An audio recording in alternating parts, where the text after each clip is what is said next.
नमस्कार। सत्यार्थ न्यूज में आपका स्वागत है। अविश्वास प्रस्ताव पर बालाघाट जिले के प्रमुख प्रशासनिक अधिकारी कलेक्टर मृणाल मीणा स्थानीय विधायक के दबाव में काम कर रहे हैं। यह आरोप जनपद पंचायत कटंगी के जनपद सदस्य ने शनिवार की शाम को स्थानीय विश्राम गृह में आयोजित पत्रकार वार्ता में यह आरोप लगाया। यह मामला जनपद पंचायत कटंगी अध्यक्ष कविता देशमुख के खिलाफ अविश्वास प्रस्ताव से संबंधित है। उपाध्यक्ष भानु सिंह पटेल के साथ 20 जनपद सदस्यों ने गत माह 21 फरवरी को कलेक्टर कार्यालय में मध्य प्रदेश पंचायती राज अधिनियम के तहत शपथ पत्र के साथ अध्यक्ष के खिलाफ अविश्वास प्रस्ताव लाने के लिए कलेक्टर कार्यालय में आवेदन दिया था। इसके बाद कलेक्टर कार्यालय के द्वारा जनपद सदस्यों को आज तक तारीख नहीं दी गई है। इस संबंध में दोबारा मुलाकात करने पर कोई संतोषजनक जवाब नहीं दिया गया।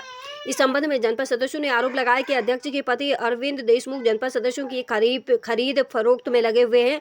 अध्यक्ष पति ने जनपद के द्वारा विकास कार्य की योजना तैयार की जा रही है। इस प्रकार गुमराह कर 2 जनपद सदस्यों से एक कागज में हस्ताक्षर करवा लिए। इस हस्ताक्षर के आधार पर अविश्वास प्रस्ताव के विरोध में एक आवेदन बनाकर कलेक्टर कार्यालय में जमा करवाया गया। जनपद उपाध्यक्ष भानु सिंह पटेल ने बताया कि 21 फरवरी को अविश्वास प्रस्ताव के संबंध में आवेदन देने के बाद भी कोई संतोषजनक कार्रवाई नहीं की गई है। अध्यक्ष कविता देशमुख ने भारतीय जनता पार्टी ज्वाइन की है, इसीलिए अध्यक्ष को स्थानीय विधायक का संरक्षण प्राप्त है और कलेक्टर महोदय दबाव में काम कर रहे हैं। उपाध्यक्ष भानु सिंह पटेल ने बताया कि अगर कलेक्टर हमें तारीख नहीं देते हैं तो वह सभी 20 जनपद सदस्यों के साथ माननीय न्यायालय की शरण में जाएंगे। कटंगी से संवाददाता गोविंद शुक्ला की रिपोर्ट। आज 15 दिन हो गया, 15 दिन से ज़्यादा हो गया, आज तक तारीख नहीं दी है। कहीं ना कहीं कलेक्टर साहब भी सत्ता के दबाव में है और वर्तमान में जो जनपद अध्यक्ष है वो भी बीजेपी की है। बीजेपी की है। कलेक्टर साहब सत्ता की वजह से तारीख नहीं दे पा रहे। आप भी विधायक के करीबी हुआ करते थे। मैं भी हुआ करता था ना, लेकिन कहीं ना कहीं विधायक और जो अभी वर्तमान में जो सत्ता है उसके हिसाब से कलेक्टर साहब दे नहीं रहे तारीख। और अगर ऐसा होगा तो हम 1 से 2 सोमवार को हम सीधे न्यायालय जाएंगे कोर्ट में। जैसे कि हमें एक जानकारी ये मिली थी कि जो क्षेत्रीय विधायक है गौरव सिंह पारसी जी, उन्होंने अपने आवास में तमाम जनपद सदस्य हैं, वहाँ भी आप लोगों को बुलाया था। क्या चर्चा हुई थी वहाँ? चर्चा वही हुई थी कि हमने बोले थे कि अध्यक्ष को रहने दो, मत हटाओ बोले थे हमने। हमने बोले जब हमारे 25 जनपद सदस्य में 20 जनपद सदस्य का एक मत हो गया अविश्वास लाने के लिए, तो भैया कहीं ना कहीं हमारे बहुत सारे जनपद सदस्य सभी लोग नाराज है अध्यक्ष से। इसी के लिए तो 25 जनपद सदस्य में 20 जनपद सदस्य कलेक्टर ऑफिस गए थे अविश्वास। कलेक्टर महोदय किसी प्रकार की सूचना नहीं देते तो हम न्यायालय की शरण में जाने की कोशिश करेंगे और अविश्वास ला करके ही रहेंगे। हाई कोर्ट भी जाएंगे हम। और हमें ऐसा ज्ञात होता है, कुछ जनपद सदस्यों के द्वारा हमें बताया गया कि हमें पैसों का प्रलोभन दिया जा रहा है अरविंद देशमुख के द्वारा। कुछ लोगों को पैसा भी दिया गया, जिनके नाम अभी हम नहीं बताएंगे, मगर वक्त आने पर उनके नाम भी बता देंगे। किस बात के पैसे दिए जा रहे हैं? कोई कि मतलब अविश्वास के विरुद्ध हो जाओ, आप हमारे साथ रहो, अरविंद देशमुख के साथ में रहो। ये हमारे जनपद सदस्य ने बताया, हम उनके नाम अभी नहीं बताएंगे, वक्त आने पर आपको नाम बता दिए। सीधे अरविंद देशमुख पैसा दे रहे हैं? हाँ, सीधे अरविंद देशमुख पैसा दे रहे हैं। यही हमें आज फिर से आप पूरे जनपद पंचायत के जो सदस्यगण हैं आज विश्राम गृह में एकत्रित हुए हैं, क्या विषय है? विषय ये है कि हमने जो मतलब आवेदन करे थे सामान्य अध्यक्ष के खिलाफ अविश्वास का माननीय कलेक्टर महोदय के कार्यालय में 21/2/2025 को, किंतु आज मेरे ख्याल से 15 दिन से ज़्यादा हो गए, उनका कोई वहाँ से रिस्पांस नहीं आया है। उसके बाद पुनः और एक हम 4 रोज पहले गए थे, एक आवेदन फिर करके आए, किंतु अभी तक हमको न तारीख आई है न किसी प्रकार का उधर से हमको किसी प्रकार की सूचना आई। क्या लग रहा है क्यों नहीं आ रही है तारीख?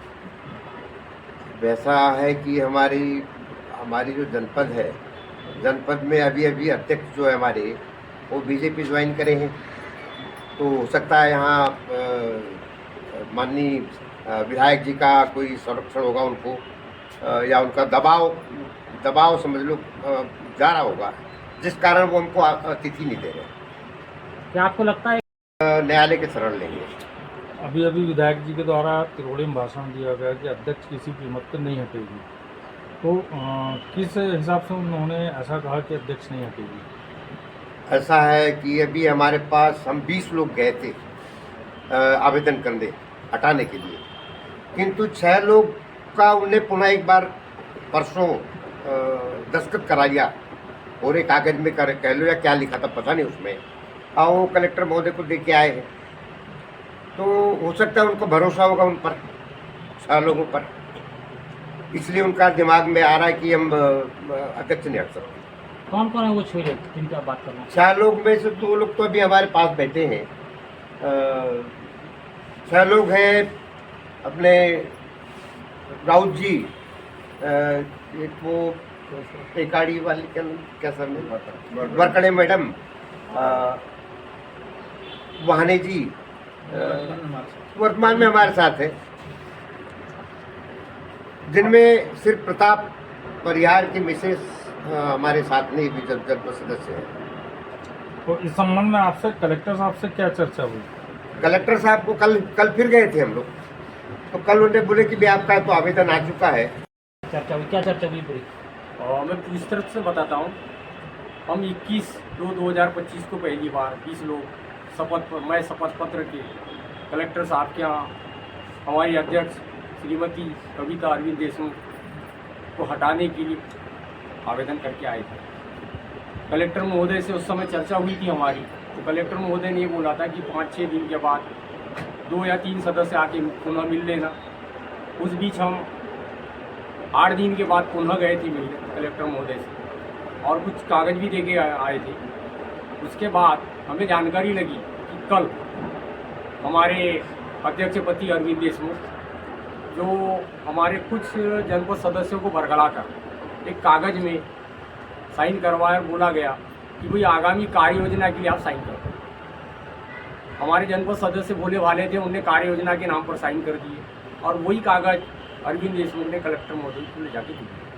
ये बात की हमें जानकारी लगी तो हमने उन पूरे जनपद सदस्यों से एक शपथ पत्र, संयुक्त शपथ पत्र बनाए और उन पूरे 6 जनपद सदस्यों की साइन करके कलेक्टर महोदय को दी। कलेक्टर महोदय से जब मिलने गए, मैं था, हमारे उपाध्यक्ष महोदय थे और हमारी वरकड़े जी जनपद सदस्य थी, वहानी जी जनपद सदस्य थी, गए थे। तो कलेक्टर महोदय ने हमसे ये कहा कि बोले सवेरे कोई आवेदन देता है, शाम को कोई आवेदन देता है। तो हमने बोले सर हम तो विधिवत नियम के अनुसार पंचायत एक्ट के तहत हमने आवेदन किया है, आपने तिथि देने में लेट किया है, इसमें हमारी कोई गलती नहीं है। तो कलेक्टर महोदय ने हमें ये बोला कि आप पुनः 20 लोग कार्रवाई करें। तो मैंने ये बोला था, क्योंकि कलेक्टर महोदय से मिलने मैं गया था, मेरे साथ 2 जनपद सदस्य, मैंने ये बोला था सर हम पुनः कार्रवाई क्यों करें, हमने एक बार दे चुके हैं और जो अरविंद देशमुख जो लाके दे रहा है वो फर्जी है, हम विधिवत स्टाम्प में कार्रवाई करके दे रहे हैं।